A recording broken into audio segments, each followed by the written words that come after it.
Hey guys, how's it going? The AK-47, or in this case, AKM. This is a video I've been looking forward to doing for a while, and it seems a lot of you guys are taking interest in the AK, whether you've been in it for decades, or whether you're just starting to discover this type of gun. I thought I'd do a video, and I'm going to go through and talk about a little bit of the history of this firearm, kind of how it works, describe the different parts and pieces to it, and also share the story of this particular example and the cool story actually that goes behind it. So I'm gonna hang out with you guys for a little bit. I hope you enjoy the video, and if you do, don't forget to give it a thumbs up, and if you're not already subscribed, hit that subscribe button and tell your friends. And there's also links down in the description where you can help the channel. I truly appreciate all my Patreon supporters, those of you that super chat and just help me out, because as you know, firearms and ammo are not cheap, and you guys are my only sponsors that help me do these videos. So the AK-47, probably one of the most famous rifles in the world of all time, and this is for good reason. You know, dozens of countries use it. There's been tens of millions of these made. In fact, we don't know how many have been made, but I bet with modern production, we're up to probably close to 100 million of these that have been made throughout the last, 80 years almost. So this particular one that I have right here, this is a parts kit build off of a 1973 Tula AKM. And this was made by Legion USA. And I'm going to get into the story in a little bit about this exact specific example and why it's actually pretty unique, and I feel very lucky to own it. So when we hear the term AK-47, let's just start from there. Basically, it's a couple abbreviations. Excuse my Russian, I don't really know how to pronounce it, but it basically stands for Automat Kalashnikova of 1947. Now, automat is a way that they say in Russian, automatic, okay? And Kalashnikova is named after the inventor, Mikhail Kalashnikov. And of course, 47 just means 1947, and that was the year that he basically completed his design and was ready to start getting these made and put into production. So the very first type of AK that was made is called a Type 1. These are very rare. There might be a couple left in museums, but that's about it. And it started off actually with a stamped sheet metal receiver. Now then it evolved into the Type 2, which became a milled receiver. And the reason why, as weird as this sounds right now with modern manufacturing methods, they were actually having a hard time forming, the stamping and the dies, and the technology just wasn't really made for that in Russia. Now with them making all the Mosin Nagants, SKSs, and many other firearms, they were actually more familiar with the milling process. Now the Type 2, also very rare. You probably won't see one of those either. That quickly turned into the Type 3, which was also a milled receiver design, and you've seen modern versions of those, or maybe even some original parts kits before. So that's basically just a little bit of history on the evolution of the types, and that brings us to this firearm. This is technically a Type 4, otherwise known as an AKM, which basically means the Automat Kalashnikova modernized. So this was a modernized version. And this is probably the most prolific design that you're going to see the most, whether it's from Russia, which much of this firearm, right here is, or the dozens of other countries that make them, including, of course, the United States right now as we speak. These are very popular guns, still being made every day in many, many different countries, right? So around 1959, they started producing the AKM, and the run went all the way until about 1977. So this being in 1973, this is near the end of the production. There were a few later small little features.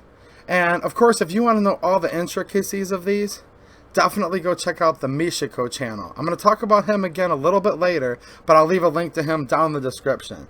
But as far as just the general overview, that's kind of where we're at. This is a late model AKM. Now, a little bit about the AK itself. So this is a carbine. It features a 16-inch barrel. It shoots an intermediate round, the 7.62 by 39, which was actually kind of like a modern thing at the time, if you think about it. Because look at 1947. Mikhail Kalashnikov himself, served in World War II. And the Germans, with their Sturmgewehr, STG-44, they were the first country to have a prolific, rifle that actually was capable of fast rates of fire, okay, and an intermediate cartridge. See, the Germans switched over to the 8mm Kurz for their STG-44 compared to their 8mm Mauser they were using in their long guns. And look at the United States, where the 30-06 at that time was quite prolific. Now, the 30-06, much more power than the 7.62x39. Same thing as the 8mm Mauser, much more powerful. And much longer range, okay. But was it necessarily better for war? That all depends what your manual of arms are and what your strategy is.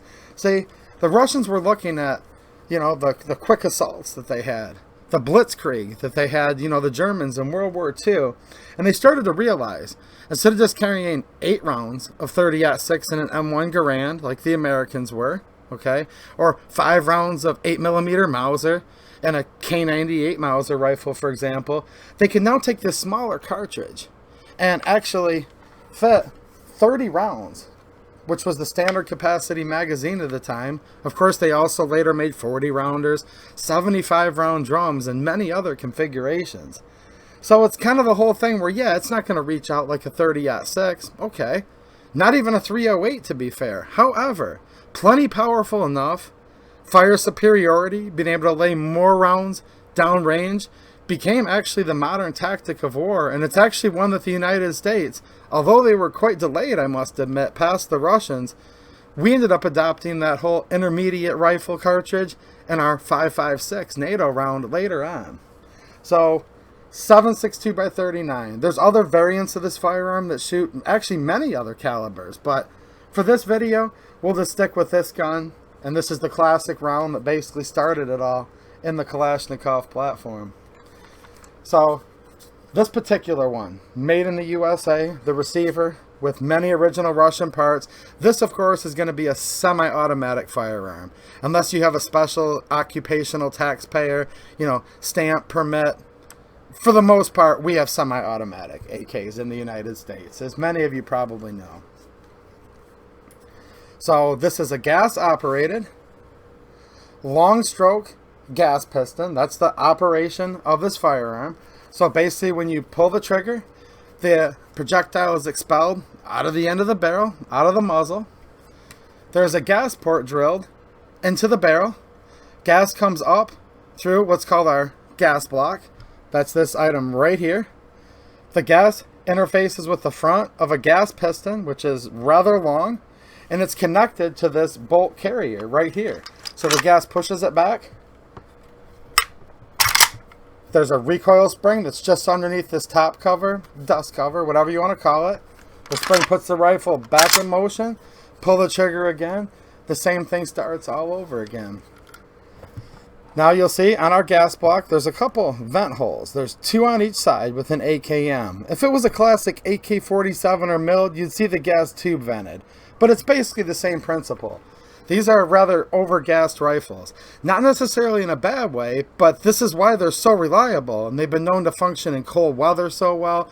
Dirt, lack of maintenance, lack of cleaning. So quite a lot of gas is expelled through this gas port, and these holes serve as bleed off to let the extra gas escape the rifle here, and the necessary amount reciprocates the carrier, which is in turn interfaces with your bolt, which basically rides in a little channel in the carrier. This is a rotating bolt design. It rotates away as the charging handle bolt carrier goes to the rear, and as it goes back into battery, the round gets picked up, stripped out of the magazine, chambered, and it rotates back into place. And there's a couple locking lugs on the front of the bolt that keeps the firearm in battery. So that's the basic operation. Gas operated, long stroke gas piston. It has a rather monolithic, you can remove it, there's a pin, but basically your piston is connected to your bolt carrier, which incorporates your charging handle, and there's a little like trough, if you will, where the bolt just rides and it kind of pivots left and right, forward and aft. The bottom of the bolt strips off the rounds out of the magazine, charges it. The extractor is connected right to the bolt face, and there's an ejector which is built into the rails that your bolt and carrier ride on that when it gets yanked out of there, it hits this little kind of V-shaped, triangle-shaped ejector and chucks it out of the right side of the firearm. And you can see there's a window cut out there in your top cover for your ejection port. So this being an AKM modernized Kalashnikov, it features a stamped sheet metal receiver. Now this is 1 millimeter thick. Some countries would later on produce 1.5 and even 1.6 millimeter receivers for things like grenade launching and other reasons, but this is the original design. It's still very tried and true. Some people often ask me, well, does a milled last longer? Does a 1.5 millimeter receiver, you know, the thickness of the sheet metal? In theory, yes, but in practicality, not really. Believe it or not, these 1 millimeter stamped sheet metal receivers, this is the original design. They're very robust. There's many reports of 50, 60,000, if not way more rounds through these. Still functioning just fine, actually. So, is the stamped sheet metal receiver good enough? Absolutely. And it does weigh a little bit less than a milled receiver. Now, nothing against the milled receivers. They're awesome. They're like a tank. They weigh a little more, but I love those too. So, you know, 6 of one, half dozen of the other. And I truly mean that. Do not let anyone ever tell you that your stamped receiver, AK, you know, Kalashnikov variant, whatever you want to call it, is inferior to a milled. In my personal opinion, not really. And that's just from, you know, all the battlefield experience that these rifles have served in. They kind of speak for themselves if you think about it. So the receiver itself, this is the firearm, if you will, per ATF. Now there's some other harder parts, if you will. Let's start off with the front trunnion, and this is where we're actually going to see the markings on this particular rifle. Now these are made in 2 factories at this time in Russia. We had the Izhevsk factory. Hopefully you guys can see that right there. Yep, there's a star, 1973, and a serial number. The star indicates that this was made at the Tula factory. Now there's another proof mark with like a triangle, and that would have been the Izhevsk factory at Russia. Nowadays it's called Izhmash. So Izhmash, Izhevsk, same thing, just depends what time period you're talking about. So we have a front trunnion, okay? The front trunnion is basically a very important component of this firearm.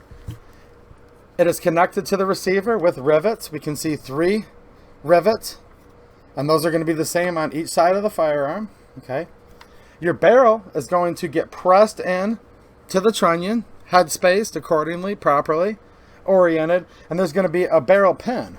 So this is a press fit. It's like an interference fit. The barrel gets pressed in. It's just a teeny bit bigger than the hole of the trunnion, so you've got the friction holding it in place, and then this barrel pin gets driven through, and it basically connects it in. So we have what's called a pinned-in barrel on the AKM, which was a change because on the older Type 3s and before, they actually had screw-in barrels that a lot of you might be familiar with other milled receiver firearms. So, pinned-in barrel.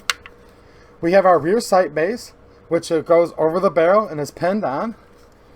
It features an adjustable rear sight leaf. We can see it kind of looks like an upside-down U. That's actually a Cyrillic Russian letter. And it starts at 100 meters and is graduated all the way out to 1,000 meters. Now look, in all reality, 1,000 meters? I don't think so. Will it lob a 7.62 by 39 1,000 meters downrange? Sure. Would you want to be standing in front of it down there? No, but in all practicality, these are 3 400 meter guns for, you know, realistic combat. You adjust this all the way up to 1,000 meters, guys.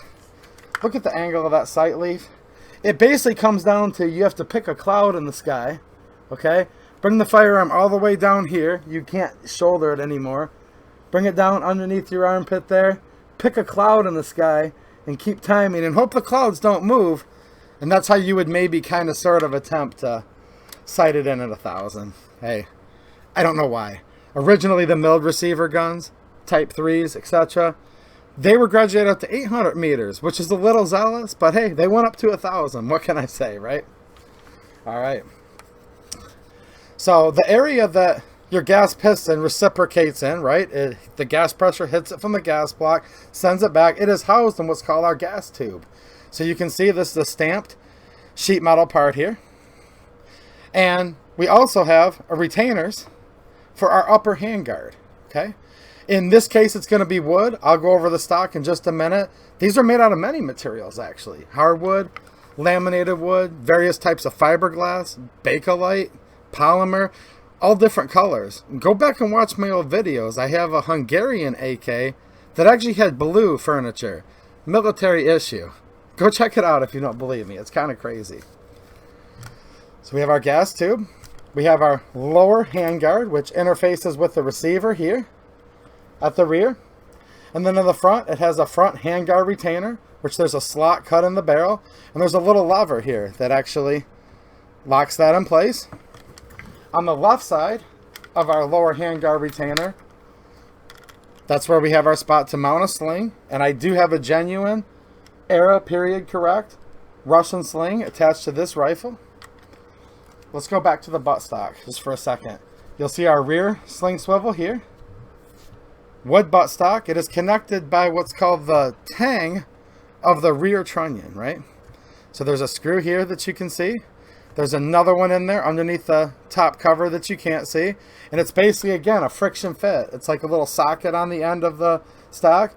You press it in there nice and tight. 2 wood screws holds it on. We have a steel plate on the back. This is your butt pads, buttstock plate. It also has a trap door where it stores a cleaning kit, which is a nice little capsule that actually includes everything you need to clean your rifle with, especially when you couple it with the cleaning rod. So let's go back up to the front here. So there's a hole and a channel that goes through this handguard retainer, through the handguard, and our cleaning rod's right here. Now our gas block. It obviously allows the gas to come from the hole that's drilled in the barrel and make the action of this firearm work. It also couples these 2 other things. See this lug that sticks out from the bottom? This is our bayonet lug that has a hole through it, so it also serves as a retaining point for your cleaning rod. Let's go up to the front here. Here's our front sight base. Now this features a post sight, right? A post type sight. And let's see if my camera will pick this up. It's kind of, I'll have to get the right angle here. All right, there you go. This is threaded, and it will actually screw in and out with a special little tool. And obviously you can raise or lower it, and that's going to adjust your elevation. Now, this front sight post is contained within a round cylinder. There's a hole in the front tower here of our front sight there. And there's actually a press tool that you can use. And you can press this and drift it left to right for your windage. So you have windage adjustment in the front, elevation adjustment in the front, and obviously for your yardage you can adjust the rear sight elevation and sight in the rifle for appropriate 100, 200, 300 meters, maybe 400. Like I said earlier, once you get past 400, you're not really truly aiming at that point. The 7.62 by 39 round, I'm going to say 300 to 400 yard maximum range. I know someone's going to come in here and say, no, it's far lethal longer than that. Again, I wouldn't stand downrange from this thing a mile away. Like, why, right? But it's a 300 to 400 yard gun for practical combat purposes. And then we can see there's a troughed out area on the front bottom of the sight, and that helps retain the rest of the handguard. You just kind of give it a little pull downward. Okay, start it like that, and you can pull it all the way out. And it doesn't really jiggle around much. I mean, it's a pretty tight friction fit. It's not, I mean, I have to really kind of pull on it. It's not moving or doing anything. So definitely, I always keep the cleaning rod with my AKs. You never know when you'll need it for obviously cleaning. Or even if you have a round, a spent casing that doesn't want to extract properly, you can use this and cram it down the other end of the barrel. And I know you guys have probably done that before. And plus, it just looks the part, right? Like you definitely, I mean, come on, it doesn't even look right without a cleaning rod. Let's go to the front. The barrel is threaded 14 by 1 left hand. Left hand, and that is the proper way that all Comblock and even most of the modern production barrels are threaded. Now this is the opposite. Normally when you tighten a fastener, right, a threaded device, it's righty-tighty, lefty-loosey. Flip that all around for this. This is left-hand thread, right? So you turn it to the left to tighten it, to the right to loosen it. And it takes a second to get used to, but it's kind of standard on AKs. This has what's called the sugar scoop or slant break. It kind of looks like a sugar scoop, right? And this is threaded on. And there's a little plunger, a little detent in the front that sticks out, okay? And it feels like I'm tightening it, guys, but I'm actually loosening it. And you'll notice there's a little, let me get that where you guys can see it, a little dimple right here on this muzzle device. Let me turn it around. It's right there on the bottom. And that actually interfaces and clicks in, and that keeps it from loosening itself. So it's a pretty cool design. I actually really like this a lot better than like the AR actually, where you have to use crush washers, or in some cases people use Loctite or both. This is so much easier. I'm going left here to tighten it, and then all of a sudden it just made a little click. And look, it can only jiggle that much. Now the slant break. This is a classic old school design. There may be more effective muzzle devices out there, and I'm sure a lot of you guys can share down in the comments what you use, but this is actually quite effective, and I wouldn't sneer at it at all. It basically directs the gases, whereas the rifle wants to rise up, because that's what it would do, especially if you were firing it in automatic. This allows back pressure, and since it's shoving the gas off and to the right, up, it's going to kind of push it down and back to the left to keep it from, as you see in all the movies, right, where they're like, brrr. This actually drastically aids in that. And I think they exaggerate a lot in the movies, because 7.62 by 39 has a little recoil, and if you were firing it in select fire, it does push the shooter back, but come on, you guys have seen the movies, right, where it's literally, and the guy's like falling over. I don't know. You guys that have shot these know they're not that bad. 7.62 by 39. By no means is it a weak cartridge, but it doesn't have nearly the recoil of a 308 30-06 or 8mm Mauser. This particular one has a 16-inch barrel. Barrels would range in size 16 inches, 16.3 inches. Keep in mind, in Russia, it's millimeters, so we kind of correlated over to inches, and we end up with about 16 inches. Alright, well, I think that's somewhat of a brief overview of how the main components work. Let's just check a few more things out here. So we have a pistol grip, in this case made out of what we call Bakelite, which is actually a phenolic resin. This is real famous for cam block. A lot of you guys really love it. We have a stamped sheet metal trigger guard. We have our mag release, which is right here in front of and underneath the trigger guard. Now it's easier to do when you're not on camera. I'm going to hold it like this. You're basically going to push forward, and these mags rock forward and then pull out. Now in this case, this is an original Tula 30-round Bakelite magazine. This would have been something that's correct for this era, 1973. They also had several other types of mags that I'll show you guys real quick, because you guys might be geeks and interested in this too. Here I have probably the most famous type of AK mag. This is a stamped sheet metal. This was also made in Russia. They're kind of hard to pick up, but you can usually see the proof marks on the rear, and this is what we would call the spine or rib of the magazine. See, there's a sharp rib there for reinforcement, and that's also where they spot welded together in the rear. You can see all the little spot weld marks there, as well as on the front. It's folded over and spot welded in place. So this is just formed sheet metal that's been spot welded. Tons of ribs or gussets to add rigidity and strength to the magazine. Let me see, maybe the camera will pick it up. Who knows? They're really faint and they're kind of just stamped right in there. Yeah, we can see that. There's some Russian proof marks right there. Look, there's a whole rabbit hole you can get into, guys, but all these proof marks mean something, and you can actually distinguish the country of origin in many cases from your cam block mag by studying and getting to know these proof marks. It has a removable floor plate, spring, follower. These are completely serviceable. You can disassemble them, clean them, which is awesome. We have our rear lug, which is of course steel. This is a small piece of milled steel, and our front locking lug area, which is formed, bent, and spot welded to the body of the magazine.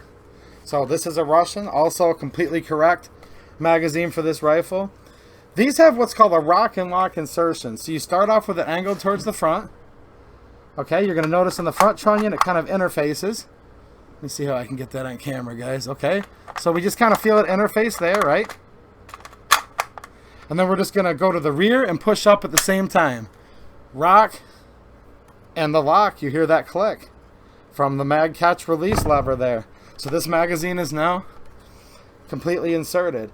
Of course, with the exception of Yugoslavia, right? Currently, Zastava, Serbia, most AKs, the classic design, including this Russian, do not have a bullet hole open on the follower. So, to the rear, the rifle is empty.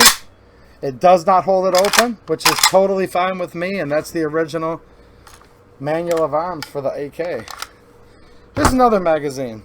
This is actually an early type that would have actually predated this specific 1973 example. This is a heavy duty. They call these the slab-sided magazines. This one also being of Russia.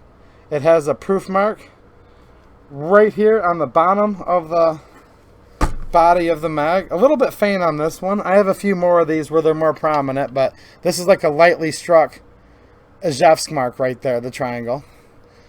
This thing literally weighs 50 to 75% more. Not quite twice, but almost of what this, you know, gusseted thinner sheet metal. But hey, it's the older design. It was heavier, built like a tank, and it's also forward compatible to this modernized AK, this AKM, and it rocks and locks right in there. That's what's cool about these guns. You can just like change out the mags, and I've just given this gun 3 different looks. Alright, if you've been watching this long, I'll show you guys a treat. This is a mag that's actually pretty uncommon in the United States. These came in a few years ago. You don't see them too much. This is actually what they'll call a paratrooper. And this also has the proof marks indicating it is indeed from Russia. This is an aluminum magazine. And talk about lightweight. It weighs literally half of what this stamped steel sheet metal mag does. And actually weighs significantly less than even the Bakelite. And these are lighter than steel, as you guys probably know. So this has some pretty deep gussets. Aluminum being a little more fragile than steel, obviously. You can see how they definitely swelled out this front area here. I mean, these things are pretty cool. It has a unique pattern of ribbing on the side. And this is literally a black painted aluminum magazine. It has a small portion of steel on the rear. Locking lug area here. But this thing's pretty much all steel. Let me check the front here. Yeah, even the front's aluminum there. And actually, I'm glad I checked it with a magnet. I'm sorry, guys. Let me make a quick correction. This is not steel. It just had a rougher finish. You know, that's why at first glance. This is even aluminum here, too. So this thing's basically all aluminum. I believe the follower... Yep, the follower is also aluminum. The floor plate is somewhat magnetic, but I think that's just because I'm picking up the steel spring underneath, to be honest with you. So, it weighs nothing. And this definitely has a cool, unique look in this AKM as well. Now, the Russians didn't make these very long. That's why they're rather uncommon, but I just thought I'd show it to you. Pretty neat, huh? Alright, so the trigger. Let's go over that real quick here. There's a couple different types of triggers. You'll see a single hook and double hook. And when you take the gun apart and look at the trigger, you'll know what I'm talking about. But this is a single hook. We can just see there's one slot to accommodate that hook. And that's normal for the stamped sheet metal AKMs. Now the milled, the Type 3s and previous, would have what's called a double hook trigger. Just one of the many little differences. So this firearm is completely empty.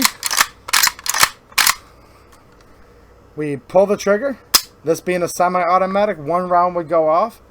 The gun would cycle. And let's show you the reset right here.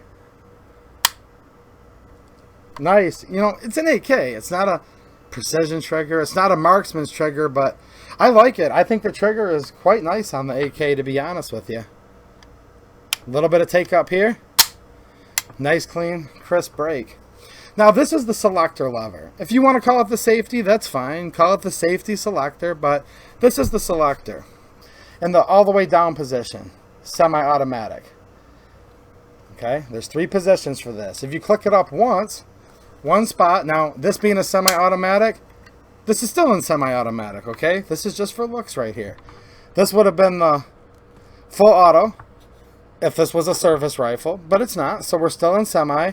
And then we just sweep it all the way up where it makes contact with the dust cover. That's kind of a stop, if you will, and that would be safe. Now, safe is going to make it where your trigger is completely locked. It also is going to stop you from charging the weapon enough to actually reset the trigger or put it in battery. See, we have very little movement here. It'll only go back, you know, 1.5 inches, which is not enough to chamber around or to reset the trigger. So there you go. And you can just sweep it all the way down to the bottom. Now, just for looks, just because, you know, we like our guns to look correct and historical, they did put in the proper selector markings here. Legion USA did. So we're going to see the Cyrillic writing here. See that? For the 2 positions. Although in this case, one more time, it functions in semi-automatic either way. And of course in safe if it's all the way on the top. So that's pretty cool. Here we have our magwell dimples, which is basically just to provide extra strength. It can also prevent the mag wobble side to side, but really its main purpose is this is a high stress area of the receiver, and these dimples, it's just like any other gusset, just like the ribs of this magazine. When you dimple steel and form a ridge, it makes it stronger, right? So we have a dimpled magwell. We'll take a look at the markings on this particular gun right here. Okay, AKM, and then some Russian writing there, 762x39 Legion USA with their logo. Several types of furniture are available. This particular one has a laminated furniture set, laminated stock. So if we look on the bottom here, we can see all those little fine lines. That's the lamination, kind of like a glorified plywood, really. But it's actually a good thing. See, they found that laminated wood would actually stand up to the environment, moisture, wear and tear, much stronger, much more durable than actual hardwood, believe it or not. So these are very functional stocks. Same thing, we have the laminated handguards here. Bakelite on the pistol grip. We could have our choice of aluminum, steel, or let's go back to the Bakelite. You guys probably like how that looks for our magazine. Now, when you think of AKs, you think of, you know, the Russian red. Well, a lot of them, especially the ones from Izhevsk, would actually have more of a tan golden color shellac, and that's perfectly fine. But sometimes, especially from the Tula arsenal, which is where this, you know, original gun, before it was cut up and turned into a kit, reassembled here, American parts that were needed for compliance, etc., right? This particular one out of the Tula is actually a true Russian red, a very dark red. And we're about to get into the story about this particular gun, how I got it, and why I actually feel very lucky to own it. But one more thing. Speaking of Bakelite, we talked about this little guy right up here on the bottom of the gas block, right? Well, it holds the cleaning rod, and I also said that it holds a bayonet. So here I have an original, correct for era, Tula, AKM, bayonet. This is the so-called, you know, phenolic resin. We call it Bakelite here. Bakelite handle, Bakelite type sheath. This is a full bayonet, comes with everything. Our sheath here. Okay, we have our hanger, all of that. So we're just going to remove this strap, pull it out of its sheath. There's a little button on the side, and it's going to lock in place, and this is our spring-loaded release button. Now this is easy to do, but when you do anything on video, it's a lot harder. So this round ring is going to go over our muzzle device. Okay, it's made specifically for this gun. Well, we're going to line up this little groove with the bayonet lug, we call it, on the bottom of the gas block. I'm just going to push down. You heard a hard click, and now bayonet is affixed, boys and girls. There might be some AK girls still watching at this point. So we've got the affixed bayonet. So we've got the Tula bayonet, Bakelite, the Bakelite mag, a correct Russian sling. Beautiful blood red, Russian red furniture, right?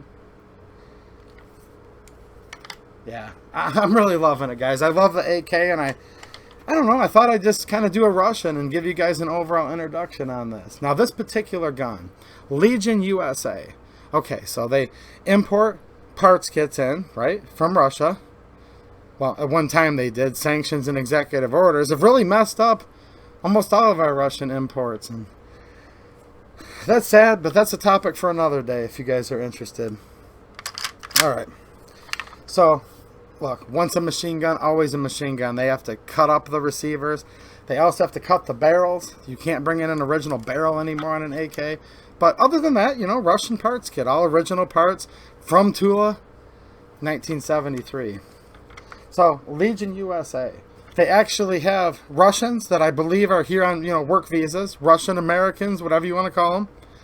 Actually assembling these rifles that actually brought back knowledge and had experience working in Russian AK factories in Russia. So this is why Legion USA is considered one of the more premier AK builders in the United States. And these unfortunately have been long sold out. I bought this a couple years ago, but you could buy one of these from their website just a few years ago. And unfortunately, these were kind of a higher end, more expensive AK then. At that time, 3 long years ago, I know guys, it's changed a lot lately, right? Prices. These then were the price that a cheap AK is now. Go figure. Now this one specifically, there's a little story with this. And I talked about my friend Misha earlier, the Misha channel. Check the description, I'm going to leave a link down there. This guy's like the AK genius, right? Like knows 10 times more about this in his pinky than I ever will. And he's blind, but he actually can see with his fingers and his brain, because the man's a genius, more on these rifles than you and I will probably ever see. And he's a great resource. Now, as you know, he also owns Ozark Bear Arms. So he was a dealer in the Legion AKs at this time, right? And he really liked the way they did their build quality, and I really do too. But there was one little thing, because he's pretty particular about his AKs. Standard on these rifles. And by the way, I call this specific one I have right here the Misha Special, and that's what I'm getting into explaining to you guys right now. They use a Green Mountain barrel normally, and it's chrome lined, and it's made in the USA, and by most people's standards, including mine, Green Mountain is an excellent barrel. Chrome lined, you know. However, there's nothing like a Comblock produced, not only chrome lined, but cold hammer forged barrel. And Misha said, well, I'd like to have some to offer my customers that have a cold hammer forged and chrome lined Comblock barrel. And they said, no can do, we don't have those, we use Green Mountain. And Misha said, well, let me propose something to you guys. See, he had some of the FB Radom cold hammer forged chrome lined barrels. He had some of those in stock in his inventory. I don't remember the exact number, guys. It was more than a dozen, but less than 20. Let's say, for argument's sake, 18, 20 of these rifles he wanted to have made, especially for his shop. To make this happen, and this is why this gun's rather unique, he sent his own barrels that he owned to Legion USA. They're the ones that assembled this firearm. Misha sent them the FB Radom. That's Radom Poland, by the way, for those of you guys that don't know. One of the premium barrel manufacturers. They have like one of the best state-of-the-art cold hammer forging machines to make these barrels in the whole world. Go check those out. It's an interesting story. So he sent the FB Radom Polish cold hammer forged chrome line barrels to Legion. They assembled it with the original Russians parts kit on their receivers. A few U.S. compliance parts here and there internally that you can't see right now because they're inside of the gun. Put it all together and return these back to Misha. And a very small amount of customers, including myself, were lucky enough to be able to get these. Now, I was on the phone with him and told him how excited I was to get one. And at that time, I can't remember how many he had left. Say it was 8. He said, well, what kind would you like? I still have a variety of them here. I said, you know what? I already have, you know, an Azovsk. I have a Tula and different ones. Because I've been into these parts, kits, and guns for a long time, guys. No, I'm not rich. But when you were into these guns years ago, these were poor man's guns. Now, you wouldn't know it. But trust me, parts kits were cheap for these back in the day. Especially when you started in the 90s like I did. I said, you know what? I want a Russian red. Do you have any that are really dark blood red? And he said, you know what? I'll have my wife look through them for you and find the reddest stock one that you have. Now, we knew all of them were going to be good. They weren't checking the rifle. The fact that Legion USA made these, Misha knew and I knew they were all going to be great rifles, okay? And this one's awesome. But his wife was nice enough to pick the reddest one she found, and I'm very happy with this. You guys can see why. Look at it. It has that classic Russian blood red shellac that you don't see on all AKMs. This might be the stereotype, but a lot of them, as you guys probably know, are more of a tan, brown, golden color. And So here's the deal, guys. First of all, this is why I feel lucky to own this firearm. It's Russian. That's where it all started. And I love many countries of AKs. Like, kind of my favorite to collect are Yugos, actually, because there's so many different cool variants. And I have quite a few. So if you guys have suggestions, requests, I'd love to do a bunch more AK videos. Just hit me up in the comments, guys. I totally love this stuff, right? But, you know, you got to have a Russian. That's where it all started, right? Kalashnikov himself. Okay? I'm excited about that. Also excited about who made this rifle. Legion USA. Guys, stamped sheet metal receiver. This is an AK. The way the carrier tail hits the hammer. They're never as smooth as some guns, but by AK standards, this thing's like on ball bearings. Listen to this. I mean, a lot of AKs, you hold it to the rear and let go, and it locks itself to the rear. You guys probably know what I'm talking about. Look, it's so smooth. Workmanship, impeccable. Rivets perfectly formed. The kit, grade 1 condition. They did the little things like left all the original finish on the parts kit's parts, and then did their best to match up the paint on the new USA made parts to the kit. Rather than what some cheaper companies do, they just sandblast all the finish, all the history off the original parts, and then just Parkerize all of it. No, these parts were kept in their original paint over park finish, and then Parkerized and painted with a quality Russian paint, where they literally took the paint codes from like Tula and Azovsk and got the paint. Like, these guys seriously take it serious. There's actual, like, you know, Russians helping build these in the United States. So I'm extremely happy about that. But here's the other awesome part. I literally bought this from Misha on the Misha channel, and I've been a fan of his channel for a long time, and I still am. And the fact that these, like I said, being the Misha exclusive, they have that cold hammer forged and chrome lined barrel, which that's exactly what I would expect and want on a rifle that's this nice. So it's awesome. It has that FB radon barrel.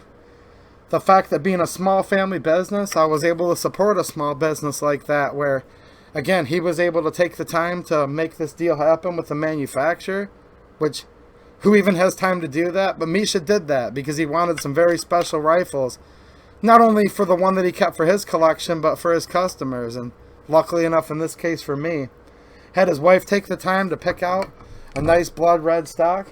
And just to know that I bought this rifle that, yes, was made by Legion USA, but was also basically, you know, he had a hand in it, collaborated on by my friend. It's pretty cool. So I don't know. I really like this rifle for so many reasons, and I've tried to describe it, but I don't know. It's just pretty much perfect. What do you guys think? Of course, they paid attention. Here's some more detail. This has the X, Y markings. You don't need this dimple here, but that's how it would look if it was correct, because we can't have the third pinhole, but little things like that. Look at the spot welds, guys. Nice and broad and bold, perfectly shaped. That's how an old school Kalashnikov from the 70s is supposed to look. These spot welds are completely on. You're not going to see a scope mount here. And that's exactly the way I want it, because this would not have had a scope mount at this time. And I get it why people want them on their modern rifles, but I wanted this to be as close to historically accurate as possible. And this is probably about as close as you can get it, right? Yeah, the barrel's from Poland, but it's still Comblock, you know, former Comblock country, made on the same cold hammer forging machines with the chrome blind barrel. So that's good. We have a bunch of original, you know, Russian parts. A few of the internal parts, both within the magazine and rifle, that you can't necessarily see, are changed out just because they have to due to federal, you know, regulations and laws. Built by Russian people in the United States. Misha had his hand in it. Yeah, it's pretty cool. I know it sounds like I'm bragging. It's not really that I'm bragging. I'm just trying to give kudos to the people that deserve it, like Misha for putting this project together. The fact that Legion USA was able to bring in some of these Russian kits and actually give them the justice they deserved by making these quality firearms out of them. That's really all I'm talking about, guys. Well, I'm sure I'm missing something here. You guys will remind me later. There's a lot to cover, but I think I got just geeky enough. Maybe it kept some of you guys longer than you wanted to. Some of you guys are like going to say it wasn't long enough. So definitely leave me comments. Many countries made the AK. It's almost impossible to get bored of it. There's these different variations. I talked about Type 3 earlier. Go back and check my AK playlist. You'll see some AK videos on this channel. Probably not enough. I probably should have done more in the past, and I'm definitely looking to do more in the future. So my Legion USA Misha Co Special, 1973 AKM 7.62 by 39, and yeah, I hope you guys are getting all the ammo you need. If you guys have any more questions about these AKs, again, hang out with me in the chat. I could talk AKs all day long. And again, if you liked this video, don't forget the thumbs up. It helps the algorithm. Share it with your friends. Leave me a comment. And there's other links where you can help the channel down in the description. And I appreciate all of you guys. Thank you. All right. Thanks for watching. And have a good one.